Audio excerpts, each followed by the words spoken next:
magandang hapon sa inyong mga kasangga, araw ng Huwebes, Nobyembre 20. May mga katanungan ba kayong patungkol sa legal na usapin? O di kaya naman ay may mga kinakaharap na problemang legal na nais bigyan ng kasagutan? Ngayong hapon, tuloy-tuloy ang ating pagbibigay ng libreng serbisyong legal dito sa Kasangga.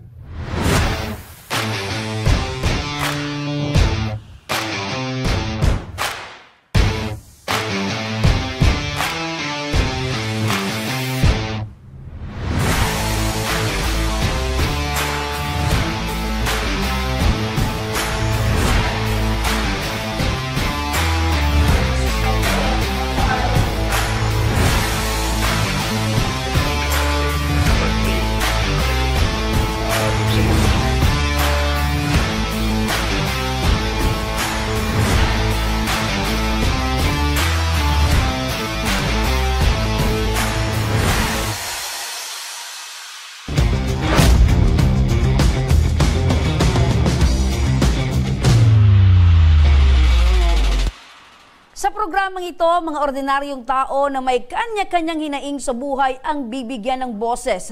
Mga individual na may mga katanungan, ora mismo ring bibigyan ng legal na payo at kasagutan na maaring makatulong sa kanilang pagdidesisyon.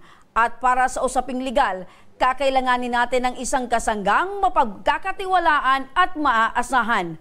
Makakasama muli natin ang aking partner na si Representative John Chan ng Ako Bicol Party List. Magandang hapon sa iyo, Congressman John.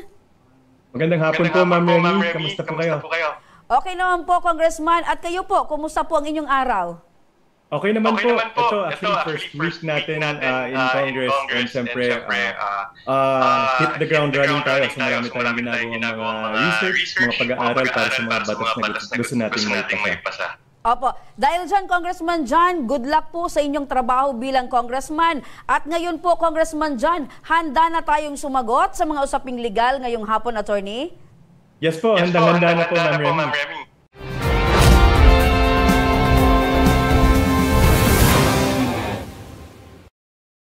Ito po, Congressman John, ay isa pong letter ang pinadala po sa atin ng letter sender at isa siyang nursing student, third year college at nangangamba ngayon sa kanyang kaligtasan dahil sa di umano nitong abusadong guro. Alamin natin ang detalye sa kanyang sulat, Congressman John. Ako po si Samantha, hindi ko tunay na pangalan. 20 taong gulang at third year college na po ako ngayong taon sa kursong nursing. Ang akin pong ikukwento ay nangyari noong second year college pa lamang ako. Dapat po kasi mayroon akong INC o incomplete grade noong nakaraang semester sa isa kong subject sa kadahilan ng nahuli po akong makumpleto ang delivery cases ko. Sa subject ko po kasing iyon ay kailangan kong magpaanak ng 15 na nanay at sa bawat cases ay kinakailangan kong gumawa ng narrative reports. Bagamat nakapagpasa naman po ako ay hindi po ito tinanggap ng aking CI or clinical instructor. Dahil dito, ipinatawag po ako ng aking CI sa isang kwarto sa ospital na aking pong pinagjutihan. Nakiusap po ako sa kanya na sana ay bigyan niya ako ng chance at huwag naman sanang INC ang ibigay niya sa aking marka. Kung sakali kasi ay mahihirapan akong habulin ito dahil pati semester break po ay kailangan kong mag-duty at magbabayad ulit ako para lang ma-extend ang duty ko sa ospital. Sa pag-uusap po namin, Congressman John at Ma'am Remy, ay pinapili niya ako sa dalawang kondisyon. Una, magbayad ako ng 5,000 pesos sa kanya at pangalawa, magpapalipas ako ng isang gabi kasama siya upang ipasa niya ako sa subject niya. Nabigla at nataranta po ako ng araw na yon. Hindi po ako nakapagsalita agad. Binigyan niya po ako ng isang araw para makapag-isip. Gulong-gulo ang isip ko noon, Ma'am Remy at Attorney Chan. Hindi ko alam kung saan kukuha ng ganoong kalaking halaga at higit sa lahat, hindi ko matanggap na ibaba ang aking dignidad para lang sa isang grado. Nahihiya rin po akong sabihin ito sa aking mga magulang, lalo na't kapos din po kami at inaasahan nilang gagraduate ako sa tamang oras. Magastos din po kasi ang aking kursong nursing kahit sa State University ako nag-aaral. Sa huli po ay nakiusap ako kung pwedeng kumain na lamang kami sa labas ng aking CI at pumayag naman po ito. Ngayong pong third year na ako ay isa siya ulit sa aking CI at ang pangamba ko po na baka maulit naman ang ganong pangyayari. Attorney Chan at Ma'am Remy, ano po ba ang pwede kong gawin kapag naulit itong mangyari? At ano pong mga ebidensya ang kailangan kong para po makapagreklamo po ako sa school po namin? May karapatan po ba akong magreklamo kung pumayag naman ako noon na lumabas kasama siya kahit labag po ito sa aking kalooban? Sana po masagot nyo ang mga katanungan kong ito. Maraming salamat po. So yan po, Congressman Attorney John, ang sulat mula po kay Samantha na ipinadala po sa atin at nakapalaman po dito yung kanyang mga katanungan. So Attorney John Chan, nangangamba ang ating letter sender. Ano ang nakasaad sa ating batas laban sa mga ganito pong pang-aabuso, especially po galing po sa isang instructor? Actually, throughout yung practice ko po sa law, ilang beses na po ako nakahandle ng mga ganitong mga kaso na kung saan yung teacher o kaya isang authority sa educational institution ay umaabuso sa otoridad niya. So, syempre, nakakabahala to dahil hindi naman dapat ganito yun. Lalo na tumatayong pangalawang magulang ang ating mga guro sa paaralan. So, makikita po natin na noong 1995, Ma'am Remy, ay meron po tayong tinatawag na anti-sexual harassment law, kung saan coverage po nito ay educational institutions in particular, na kung meron pong sexual favors demanded by someone with moral ascendancy, tulad po ng sa kaso na to na yung clinical instructor humihingi, isa po siyang may authority over the student or yung nagpa-practicum na nurse, meron po kaagad itong moral ascendancy. And if meron pong hinihinging kapalit itong clinical instructor, syempre, declared po ng batas na illegal to. Doon po sa nabanggit niyo po sa letter, Ma'am Remy, nag-aabala po si Samantha kung yung consent ba ay magagamit against her.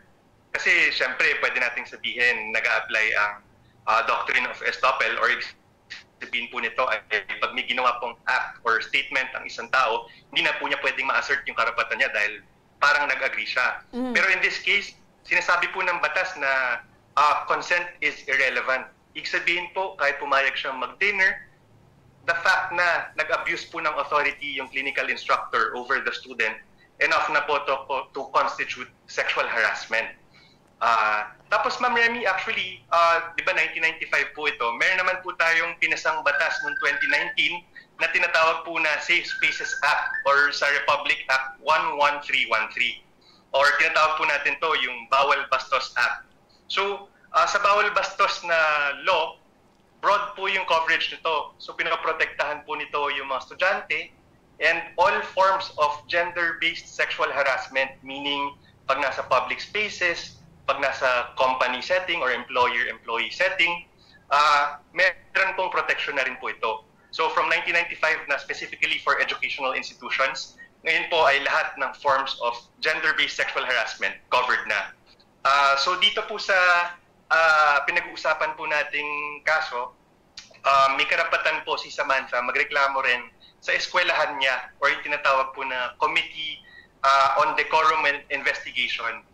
Dahil dun po sa batas, required po ang school or yung employer mag-constitute po ng Committee on Decorum and Investigation kung saan sila po ang tatanggap ng mga complaint ng mga estudyante tungkol po sa mga sexual harassment na nangyayari. Opo, malinaw po yan, Congressman John, dahil syempre ito po ay involve ang isang clinical instructor at ang estudyante.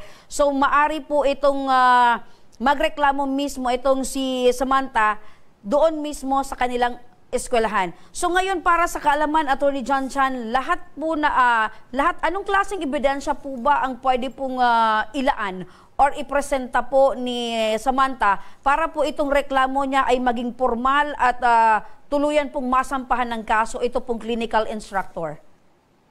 Opo. Based po sa experience, yung mga usual po na nakikita po natin na ebidensyang sinasubmit ay syempre yung statement po mismo ng biktima. Kasi syempre, pinaniniwalaan po natin ng biktima dahil hindi naman po yan haharap o kaya magsasabi na na-harass siya kung wala naman po itong pinanggagalingan. Pero syempre, hindi naman po ito enough na on its own. Usually, nakakita po tayo, meron pong sinasubmit na screenshots ng mga messages o kaya mga email or kaya kahit anong patunay na meron pong communication na ganun between the victim and pati po yung abuser. Meron naman po possible mga audio recording, although syempre with the Anti-Wiretapping Act, dapat po ay voluntarily recorded. So, hindi po to usually nangyayari. At ang isa pa po ay meron pong mga affidavit para dun sa mga witnesses o kaya naman kung hindi witness, isa rin pong biktima na siya rin po ay nabiktima nitong abuser before. So maganda po na meron po tayong witness na testimony and of course mga object or documentary evidence such as yung messages, screenshot or kaya mga email. Opo. So when taken all together, Ma'am Remy, it builds a strong case para po sa sexual harassment. Opo. Ito naman, Attorney John Chan, na sexual harassment na kaso, aside po doon sa criminal, pasok po ito sa criminal case, tama? So aside po doon, Attorney John Chan, doon naman po sa administrative case, pwede po ba na matanggal po itong clinical instructor sa malisan po ng lisensya if mapatunayan po na meron po siyang nilabag na batas at talaga pong binastos niya ito pong si Samantha? Opo, Ma'am Remy, actually, yung pinaka mabilis po na paraan para po mabigyan ng remedy po itong biktima ay dumaan din po siya sa CODI or kaya po yung nabanggit natin na Committee on Decorum and Investigation para responsibilidad po kasi ng eskwelahan na aktuhan po ito and syempre to protect the confidentiality of the proceedings. So pag after po ng investigation, nagawa na po na eskwelahan yung responsibilidad niya na alamin po yung mga nangyari, ay pwede pong gawin ng eskwelahan ay tanggalin po itong nang-aabuso. At syempre, kung habang pwede pong gawin ng eskwelahan na tanggalin yung nang-aabuso, pwede rin po niyang gawan po ng mga accommodation yung estudyante or yung biktima para po ay protected din po siya throughout the whole proceedings. So pwedeng ilipat po siya ng klase or kung kailangan niya po umattend ng proceedings sa eskwelahan o kaya po sa korte, ay dapat bibigyan po siya ng accommodation dun sa schedule niya, sa workload, para po ay fully ma-fresh out po at saka ma-represent niya po yung sarili niya sa administrative at saka po sa criminal na proceedings. Opo. Sa ganitong sitwasyon, Attorney John, meron po ba kayong mensahe para po kay Samantha? At hindi lang po para kay Samantha, sa lahat po na nanunood ngayon at nakikinig na maaring sila din po ay nakakaranas po ng ganito pong sitwasyon? Opo. Yung message ko po kay Samantha is, syempre, baka na-feel niyo po na kayo po yung may kasalanan, ba't po kayo pumayag? Huwag niyo po isipin na gano'n dahil nasa sitwasyon po kayo na inabuso po ng abuser niyo yung authority niya na supposedly ay tumatayo siyang pangalawang magulang niyo. Pero despite that ay syempre humingi po siya ng sexual favor o kaya kung hindi sexual favor, hiningan kayo ng pera para lang pumasa. So malinaw po sa batas natin na bawal po yung sex for grades. So, dun po sa anti-sexual harassment law, pati po dun sa bawal bastos na law, dahil po meron po tayong mga batas na nagpoprotekta sa inyo, ay huwag po kayong mag-atubili na lumapit po sa mga administrative na authorities, pati po sa government, sa prosecutors po natin. Dahil meron po kayong karapatan under the laws. And syempre, sa mga estudyante po na nanonood, ay kung may nangyaring ganito po sa inyo, hindi nyo po ito kasalanan. At syempre, huwag nyo pong iisipin na sa inyo lang po nangyayari. Isumbong nyo po kaagad. At syempre, dahil po sa pagdadaanan na proceedings, ay mapoprotektahan nyo rin po ang ibang mga estudyante na pwede po maging biktima rin ng ganitong harassment. Ayun. Maraming salamat, Congressman John. Napakalinaw po ng inyong eksplanasyon. At kay Samantha naman, alam kong hindi madali itong pinagdadaanan mo ngayon, lalo na't isang taon na lang ang iyong inihintay ay makakapagtapos ka na ng pag-aaral. Sabi nga ni Attorney John Chan, wala kang kasalanan at etong clinical instructor na to ay maliwanag na siya yung may nilabag na batas. So, sana ay nakatulong Samantha ang mga legal na payong ibinigay ngayong hapon ni Attorney John Chan. At kung sakali muling itong ikinababahala mong naisin ng inyong instructor, ay maigi nang i-report mo na agad ito sa iyong eskwelahan o di kaya ay na may dumulog ka na sa Women's and Children Protection Desk ng Philippine National Police. At para na rin sa lahat ng estudyante na nakakaranas din ng parehas na sitwasyon ni Samantha, huwag niyong hahayaang maiiwan kayong mag-isa kasama ang perpetrator. Ugaliin at siguraduhin may kasama kayong mapagkakatiwalaan. At syempre, magdoble ingat Samantha at para sa lahat ng biktimang mga nakakaranas po nito. Samantala, Attorney John Chan, isang lalaki naman ang nagpadala ng kanyang katanungan sa ating comment section. Ang kanyang tanong at ang kasagutan sa pagbabalik yan ng Kasangga.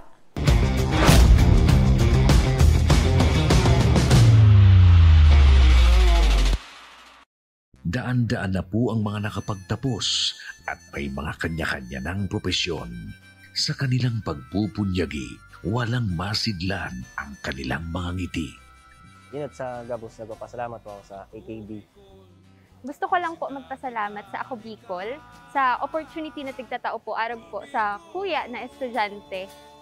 Dahil naandyan lang, katuwang lagi. Ako Bicol, katabang na, kasurog pa. Problema sa tubig, agarang binigyang solusyon. Nagpatayo ng mga solar-powered water supply system sa mga liblib na lugar.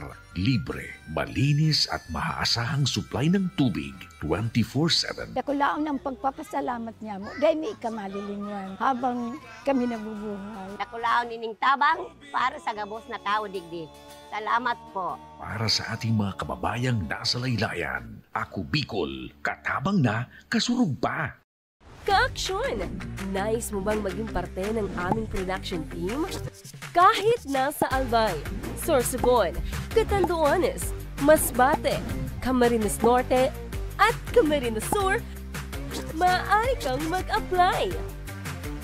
Naghahanap kami ng executive producers, researchers, cameraman, editor, graphic artist, at social media specialist. Send your resume to actionco.hr@gmail.com o magpunta sa aming tanggapan, Action Co Center, Embarcadero de Legazpi. Share your skills and be part of our growing team. Apply na! Tucked away in the province of Albay, known for its perfectly shaped Mayon volcano, Misibis Bay Resort, a locally owned 5-hectare private island resort. The resort is ready for all those looking to balance tranquility and adventure. This tropical destination is where guests can either choose to relax under the palm trees or have an adventure under the sun. It features modern and luxurious rooms and villas, recreational facilities, and sophisticated services.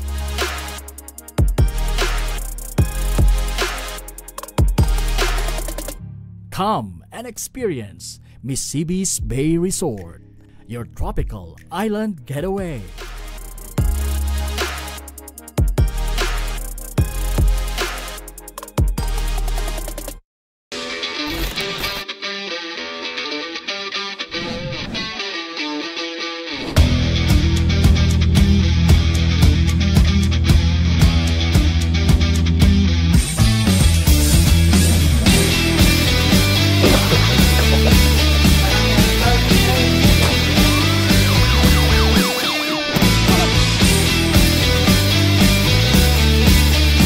Dahil sa bagong Pilipinas, ang gusto ng pulis, ligtas ka.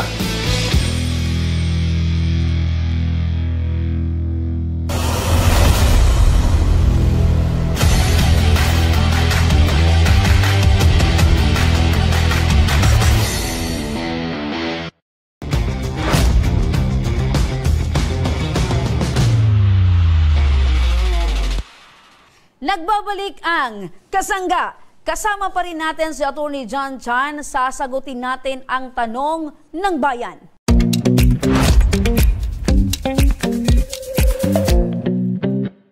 Nag-iwan ng komento si Sebastian Kevin Ramirez sa ating Action Co Digital Facebook page at mayroon siyang mga katanungan. Ito ang kanyang katanungan. Hello po Attorney Chan at Ma'am Remy, hingi po sana ako ng payong legal mula po sa inyo. may sariling bahay at lupa po ako pero nasa apartment po ako nag-stay ngayon at mas malapit po ito sa work. Bali yung bahay ko po ay aking isinangla sa aking biyanan sa halagang 700,000 pesos at nagbayad naman po siya ng 350,000 at ang kalahati po ay naipangakong mabayaran sa buwan ng Enero taong 2026.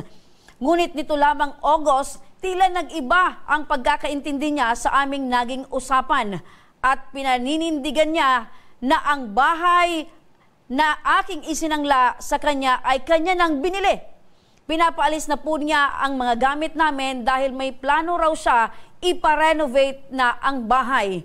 Ipinagkakalat na rin niya na nabili na raw niya ang bahay at lupa namin. Dahil po dito ay gusto ko na lamang pong itigil ang kasunduan. Ang tanong ko po ay maaari bang tapusin o putulin ko na lang po ang kasunduan sa kontrata? Bilang pagsangla lamang ang nasa kontrata ay maaari po bang ibalik ko na lamang ang pera sa aking biyanan? Ano po ang maaari naming gawin kung sakaling tanggihan ng biyanan ko ang ibabalik naming bayad? May maaari po ba akong ikaso sa aking biyanan na pinagkakalat na nabili na raw po niya ang lupa at bahay namin? Sana po ay matulungan niyo ako at masagot po ang aking mga katanungan. Maraming salamat po. So yan po, Congressman John, ang mga katanungan na nais pong ng kasagutan o gusto pong masagot. Ito po nga nagpadala po ng katanungan. So isa-isahin po natin ang kanyang katanungan, Atty. Chan. Una sa listahan ay maaari niya raw po bang baliin ang isang kasunduan?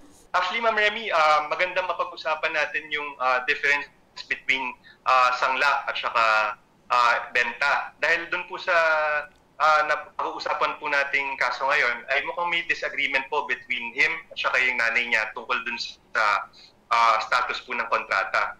Ang pinakauna, kung meron pong disagreement dito, ang magandang tanungin po ay nagkaroon po ba sila ng written agreement? Dahil sa isang pagbebenta ng real property tulad po ng kabahayan o kaya ng lupa, ay dapat written po to under the Statute of Frauds under the Civil Code of the Philippines. Meaning, kung may binibenta po tayo na real property, pero hindi po natin inilagay po ito sa isang written na kasunduan, hindi po ito enforceable before the Philippine courts. So, kunwari, ito po sa kaso na to, kung wala po talaga silang kontrata at sinabi po nitong si seller o kaya po yung nagtatanong po sa atin na wala naman talagang pagbebenta at saka isinangla ko naman talaga, syempre mas paniniwalaan po ng korte itong si Sebastian. Lalo na po the law favors the least amount of transmission pag may bentahan po. Ibig sabihin, kung hindi malinaw, kung meron pong doubt, hindi po i-assume ng batas at saka po ng mga korte na nagkaroon po ng bentahan.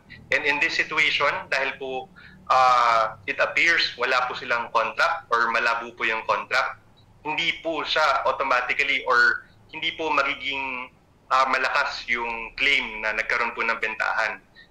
To add lang din po, Ma'am Remy, dahil po dito sa civil code po natin ay merong mga instances kung saan tinatrato ang isang sale as an equitable mortgage. Ibig sabihin po ng equitable mortgage ay kahit nagkaroon po ng bentahan, the presumption is the transaction constitutes a mortgage. Dahil nakikita natin may mga situation na kaya 700,000 po dapat pero kalahati lang po yung binayaran.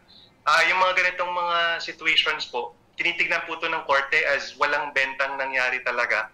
Pero ang nangyari talaga ay isinangla lang po talaga or nagkaroon po ng equitable mortgage over the property. Opo. So dun po sa tanong na pwede niya po bang baliin, hindi po siya babaliin per se, pero ang interpretation po supposedly nitong kasunduan with the nanay ay sangla lang po talaga to at hindi talaga nagkaroon ng bentahan. Opo, malinaw po yan, Atty. John Chan, ano? At yan po ay kung walang kontrata. In contradict po niyan, halimbawa po, meron pong kontrata, meron pong kontratang pinirmahan, ito pong both parties, halimbawa isinangla lang po, pero ayaw po talagang aminin or akuin ito pong sinanglaan, ito pong kanilang napag-usapan, ano po yung pwedeng gawin nito pong nagsangla? Kasi malinaw po na talagang ang usapan po nila dito po sa napag-uusapan natin ay verbal lang. How about po kung meron pong kasunduan talaga? Meron pong written contract.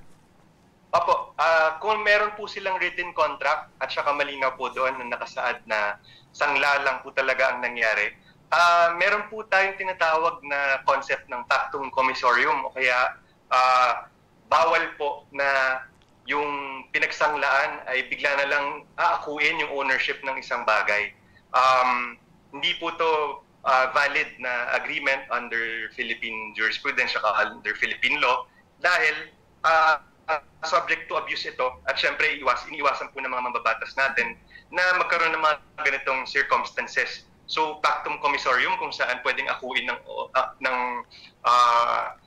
ng pinagsanglaan yung ownership, bawal po to. So syempre makikita natin dahil sangla po talaga ang nangyari, ang pwede po gawin ni Sebastian ay mag-tender po ng payment ng pinagkakautang niya doon sa nanay niya na ito na yung bayad ko doon sa sinangla ko, hindi mo to pwedeng akuin yung ownership. And besides, bago po magkaroon ng ownership, supposedly yung pinagsanglaan ay dapat dumaan pa to sa foreclosure proceedings, meaning dapat meron po siyang mga magbibid, meron pong meron pong mag-offer ng mga bibili doon sa property na naka-mortgage, hindi po pwede automatic na ownership. Opo. So pag tinender niya po yung payment dun sa...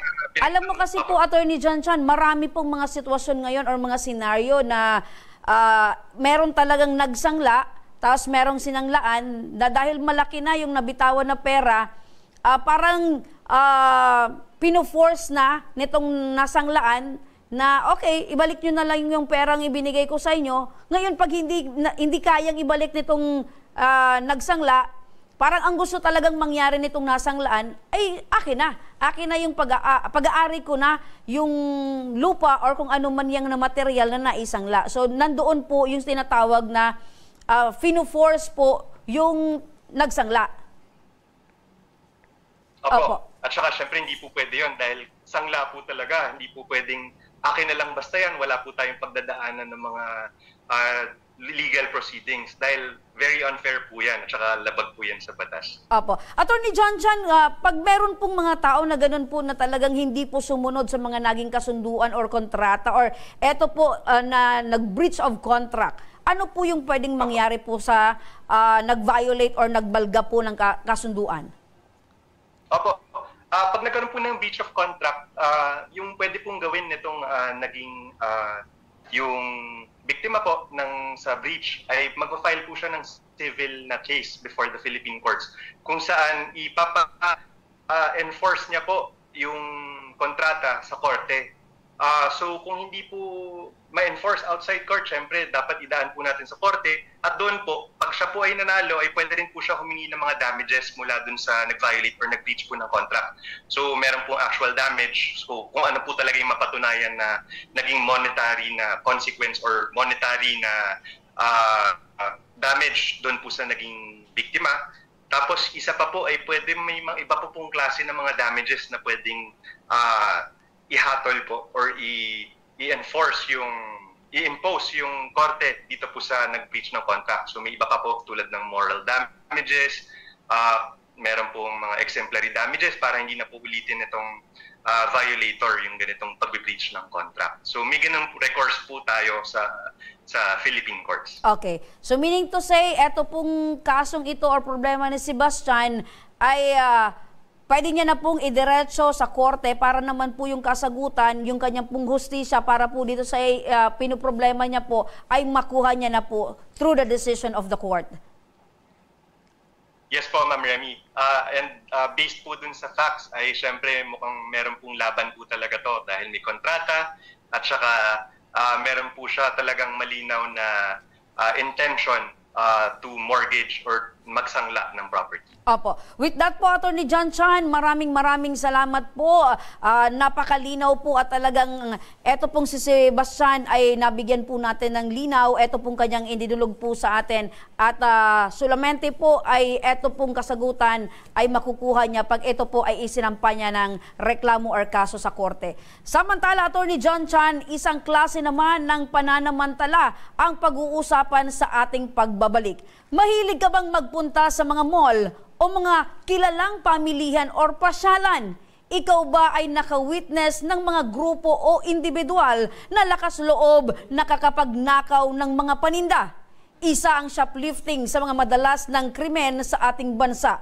Kaya naman alamin natin mamaya lamang kung ano ang batas laban sa maling gawaing ito. Sa ating Alam Mo Ba ang Batas? Kaya huwag kayong bibitaw dahil magbabalik pa ang inyong kasangga.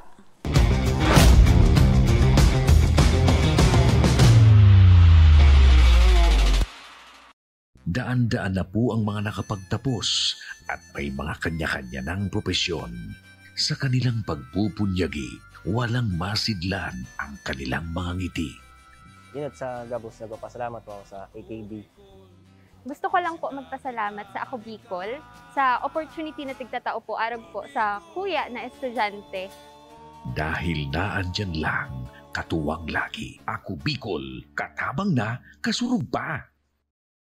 Problema sa tubig, agarang binigyang solusyon.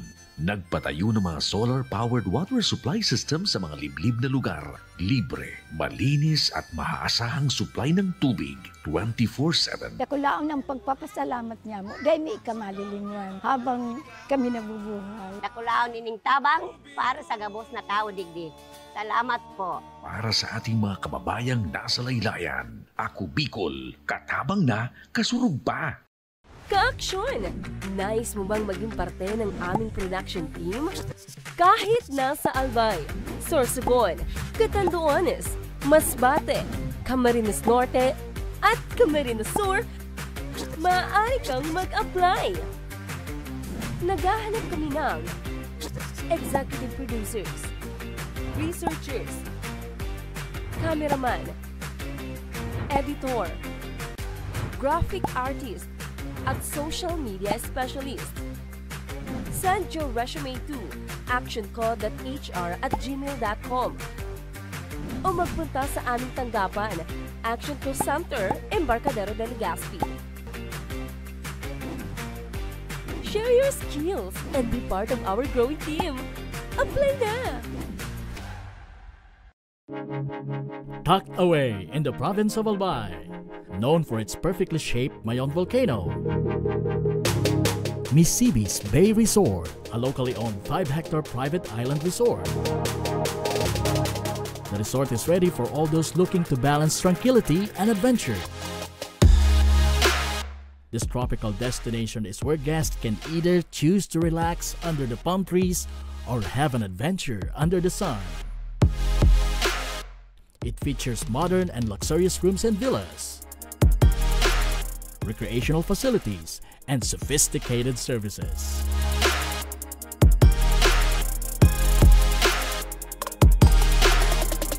Come and experience Misibis Bay Resort, your tropical island getaway.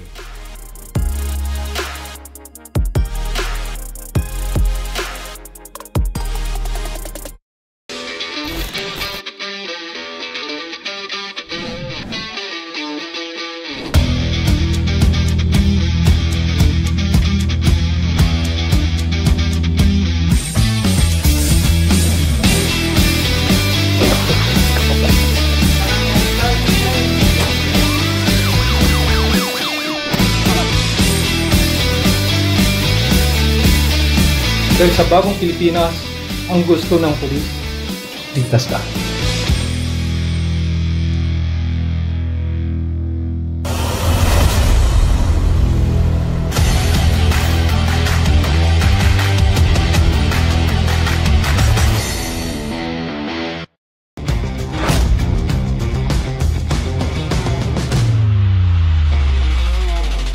Nagbabalik ang kasangga. Nalalapit na mga kasangga ang araw ng Kapaskuhan. Marami na naman ang mamimili at siksika na naman ang bawat pamilihan at pasyalan. Ikaw ba ay isang negosyante, may tindahan, o di kaya naman isa ka sa mga sibilyang nakakasaksi na minsan ng aktwal na pagnanakaw sa mga kilalang pasyalan o pamilihan? Ang shoplifting ay isang krimen na talamak sa ating bansa, lalo na ngayong holiday season, at para rito, alamin natin ano nga ba ang nakasaad sa ating batas laban sa krimen na ito. Panoorin sa report ni Felix Opiniano.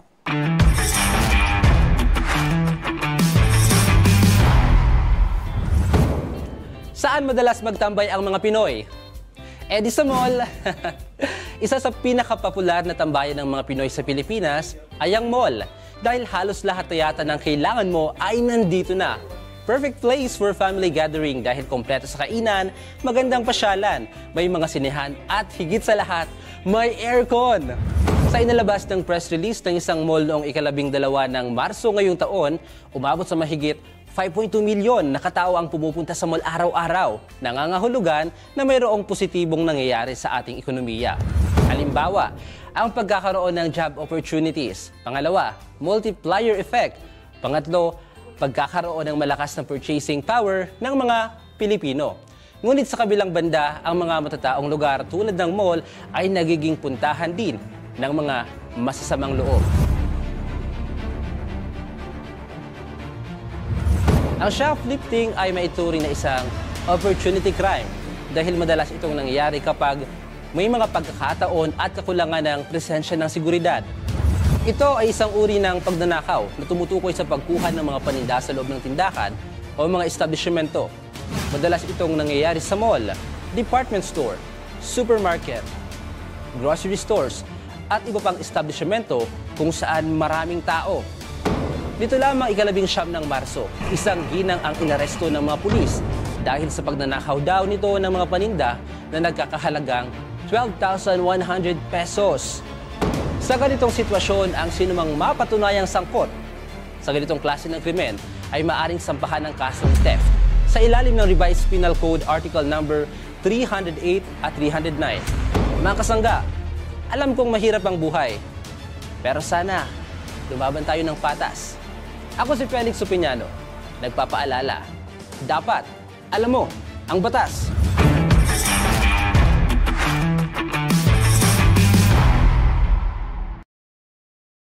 Yan mga kasangga, dahil sa syempre ngayon ay holiday season, palapit na.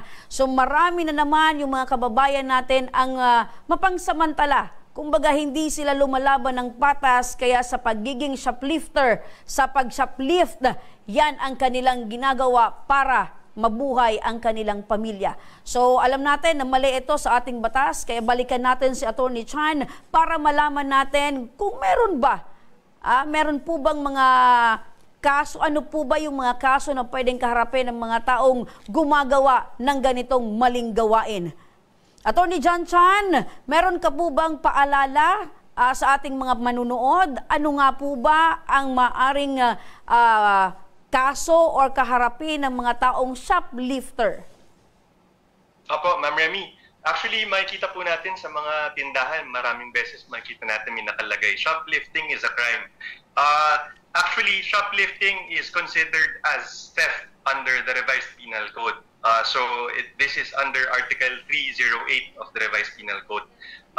Ang isabihin po ng theft ay meron pong taking of personal property without consent of the owner of the property and with intent to gain, tapos committed to without violence or force upon things. So, makikita natin na may mga instances tulad po sa mga malls, sa mga shopping areas, na meron pong mga nagtatago po ng gamit sa loob ng damit nila, tapos lalabas po sila para po hindi nila kailangan bayaran. Considered po to as theft under the Revised Penal Code. So, tignan po natin yung mga elements na nabanggit ko po kanina. So, meron pong taking of personal property, syempre. Dahil ito po ay kinuha po mula sa loob ng tindahan, kunyari meron pong item na kinuha sa loob ng tindahan, satisfied na po ang first element nitong krimen na to. And without consent, kaya nga po ito tinatago mula dun sa shop owner ay or kaya sa staff ng tindahan, ay syempre hindi po siya humingi ng consent, and this satisfies the second element of the crime. With intent to gain, the fact na hindi mo po babayaran, yun lang po. Pag hindi mo babayaran, wala kang balak bayaran yung kinuha mo, meron na po ditong apparent na intent to gain dahil mailalabas nyo sa inyo na yung property tapos wala po kayong nabayaran. And sa pinakahuling element, yung without violence or force, yun po, napaka-importante to satisfy the elements of the crime of theft. Ay wala po kayong in-enforce na violence, wala po kayong ginawang force upon things tulad po na mga binasag nyo po para mabuksan yung tindahan. So if all these 4 elements are satisfied, as are usually satisfied in cases of shoplifting, meron po tayong makikita na pwedeng grounds for filing a complaint for theft before the Philippine courts. And of course, sa una ay sa prosecutor po. Opo. Sa mga nababanggit mo po yan, Attorney John Chan, syempre para sa ating mga manunood ngayon, para sa kanilang kaalaman, ano po yung penalidad or meron po bang pagkakakulong para sa mga taong mahuling nag-commit or gumawa po ng ganito pong krimen? Opo. Actually, yung mga penalidad po or yung mga penalties when it comes to the crime of theft, makikita po natin yan sa next provision of under the revised penal code. Regardless po sa amount na ninakaw, meron po itong appropriate penalties. For example, if maliit lang po yung amount, meron po itong arresto minor or just payment of fine.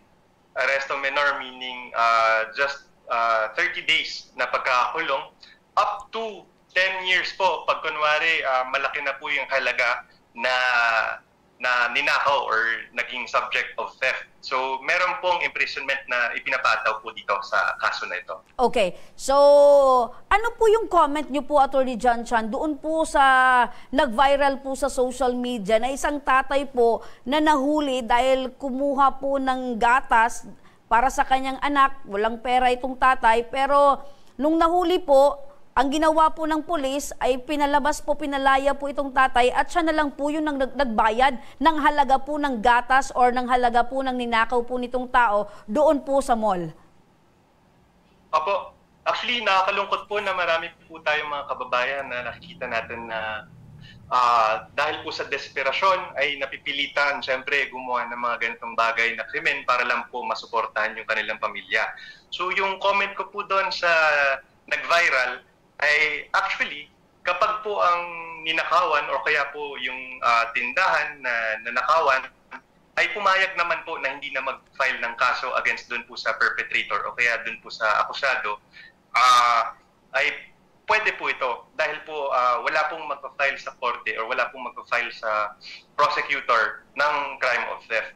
So nakakatuwa naman makita na merong nagmamalasakit po sa kababayan na syempre nakita niya yung pangangailangan po talaga, kaya naman po siya ay mismong nag-advance na lang or nagbayad na lang po para dun sa pangangailangan niya. Opo. So nakakatuwa rin po intindihan dahil naintindihan niya rin na yun nga, hindi naman po ito ginawa dahil syempre para lang magnakaw, pero dahil may sinuporta ang pamilya. Pero at the same time, syempre Ma'am Remy, ay tulad po na sabi niyo kanina, dapat po ay syempre lumalaban pa rin po ng patas. Dapat po ay iwasan po natin pa rin mag-commit ng crime dahil kahit heartwarming po itong nag-viral na video, ay krimen pa rin po ito at illegal po under Philippines. Maliwanag po yan, Congressman John Chan, out of humanitarian consideration, pero ang mali ay mali pa rin. So, Attorney John Chan, mayroon po ba kayong paalala na lamang sa ating mga kababayan, lalo na ngayon pong papalapit na po yung Kapaskuhan, para naman po ay makaiwas po sa ganitong problema at syempre, kasi meron po tayong tinatawag na meron pong magnanakaw kung meron pong nagpapakita ng opportunity manakawan. So ano po yung mga dapat gawin po ng ating mga kababayan para maiwasan po itong manakawan at syempre tumigil din po itong mga magnanakaw? Opo, yun po actually buti mo nabanggit niyo po yung sa opportunity dahil syempre lagi po tayong mag-iingat. Hindi naman po tayo nagbe-blame sa mga nagiging biktima nito, pero dahil alam po natin na palaging may opportunity yung ibang mga gustong gumawa ng masama o kaya magnakaw sa atin na nakuhanan po tayo ng ating mga personal properties, ay syempre, dobling ingat na po tayo, lalo na po sa panahon ngayon, na responsibility po natin yung property natin at saka yung ating mga sarili, ay tignan po natin, meron po ba tayo, kaya naglalabas ka ba ng pera in public? Syempre, agaw attention yan, wag na po nating i-risk, wag na po nating i-open up yung sarili po natin na manakawan tayo. And syempre sa mga shop owners, ay doble ingat po tayo ngayong panahon na to dahil malapit na po magpasko, at maraming tao, may opportunity po talaga ngayon para makapagnakaw po yung mga gusto pong magnakaw. So, dun paalala naman po sa mga gustong magnakaw ay tandaan po nyo, mabigat po ang penalty for theft. So, bago nyo po gawin na to ay siyempre magdobling isip po muna tayo. Ayan. Maraming salamat, Attorney John Chan. Malinaw po yan at iwanan ko po kayo ng kataga mga kasangga. Maging maingat po tayo at maging responsableng individual. At hanggang sa susunod na Huwebes mga kasangga, sama-sama tayong matuto sa usaping legal kasama si Attorney John Chan. Ako po si Remy Araneta Mindones, ang inyong kasangga.